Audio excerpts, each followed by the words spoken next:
Баланын пармаклар моторикасынын инкишаф этуы бу кичкенелеринин эр тарафлама теракыятынын эсас кысмыдыр. Пармаклар моторикасы бу не демектир? Бу баланын уфак ве doğru аракетлерини япмак кабилиетидир. Мутахассисларынын айтканына көре, пармаклар моторикасы баланын эсас инкишафында буюк роль ойнай экен. Эмди шуа десе кичкенелеринин нутугуна да тесир эте.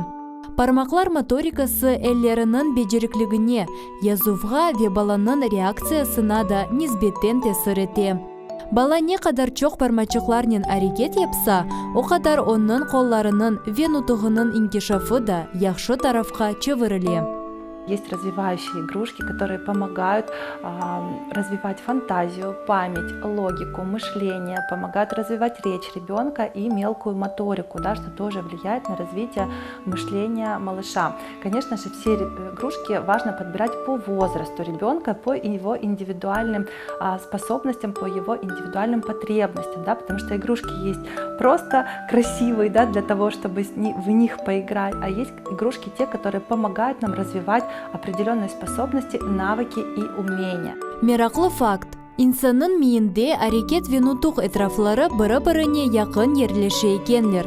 Böylelikle nutuğumuz tamam parmaklar motorikasının uzvi bağda olup, miyimizge gelgen impulslerden şekillenip geleler.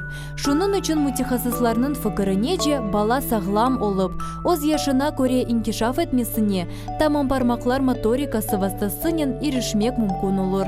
Эмде бу кабилиет кичкенелеринин психик ве физиологик функцияларында музбет акс олур.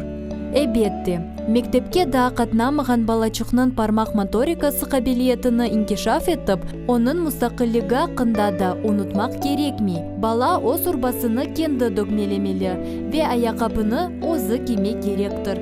Эмде пармаклар моторикасынын инкишафында да пазл, керекли жерге коюлган ресимлер, я шекиллер вейи багламасы да жардам эте биле.